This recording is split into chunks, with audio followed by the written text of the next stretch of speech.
السلام عليكم ورحمه الله وبركاته، اهلا بكم في تحفيل التحفيل.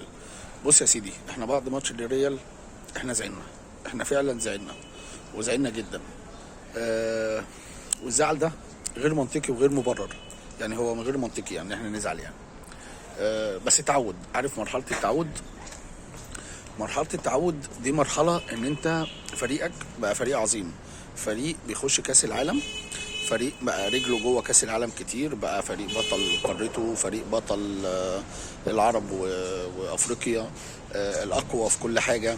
انت اتعشمت، فرق مستوى رهيب بينك وبين الريال، فرق كواليتي، فرق قيمه تسويقيه رهيبه. يعني انت متخيل نمله جنب فيل؟ انت متخيل حجم نمله جنب فيل في القيمه التسويقيه؟ من 850 مليون يورو ل 30 مليون يورو، يعني فرق شاسع مفيش اي مقارنه. ولكن انت عشمك في الفرقه ومدرب محترم، عشمك اللي هو انت عايز تكسر حاجز الانجاز. في ناس هتموت بقالها اكتر من 20 سنه على بطوله عاديه افريقيه، وبالنسبه لهم هو يوم البطوله دي ضعيفه والبطوله دي قويه، حسب المود وحسب افريقيا الدوري انهي الاقوى حسب. المهم انت فعلا اتعودت، انت بقيت عاده، مجرد عاده. فانت عايز تكسر حاجز النفسي بتاع المركز الثالث. المركز الثالث على العالم ده حاجه انجاز رهيب وانجاز جميل، وان شاء الله النهارده نحققه باذن الله. هنقابل فلامينجو وان شاء الله هنحققه، عشان احنا فرقه قويه. نقصنا يعني عندنا مشاكل مع اشباه اللعيبه، يعني بصراحه هفضل اقولها. قفشه ده مش لعيب اهلي خالص، لعيب كويس بس مش اهلي. عبد القادر لعيب كويس مش اهلي. شريف لعيب كويس وهداف بس مش اهلي. ما ينفعش، مواصفات الهداف فيه صعبه قوي. مفيش هداف يستنى الكوره، مفيش هداف يضيع فرص كتير.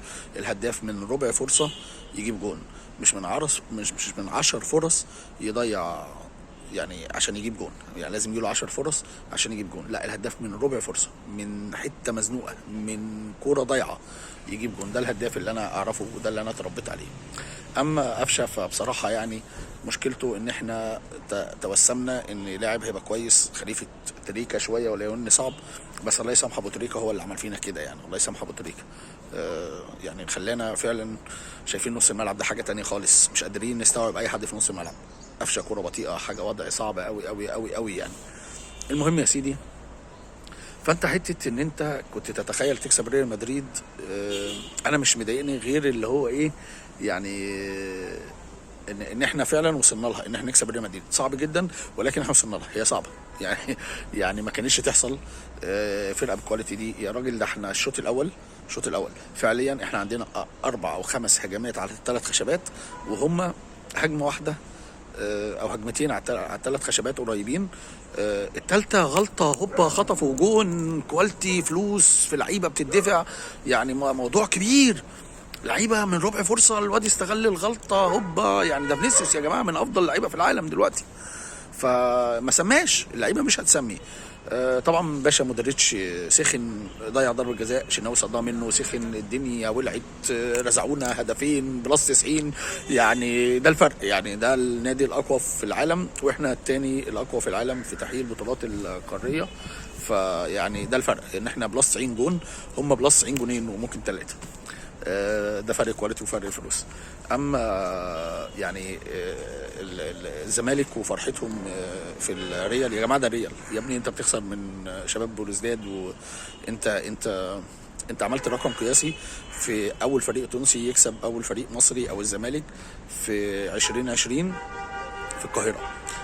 اول فريق مغربي الوداد يكسبك في 2021 او 2021 الترجي، و2022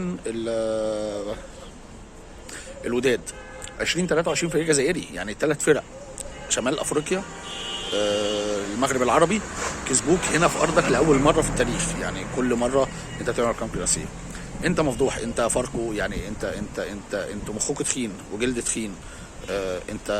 انا وصلت لمرحله متخيلها اللي انا بقولها لك في الاول. انا زعلان من اني الخسران من ريال مدريد، وانت خسران من فاركو وخسران من اسوان وخسران من الاهلي وثلاثات ومستواك سيء، وبتيجي رئيس نادي وجمهور متجهين للسحر والشعوذه وبتقولوا اي كلام في اي مواضيع. يعني الموضوع صعب يا جماعه، انتوا تفكيركم صعب ووضعكم صعب. اتفرج النهارده على الاهلي في كاس العالم، على المركز الثالث والرابع، ان شاء الله برونزيه لثالث مره، ودي حاجه تشرف وحاجه جميله.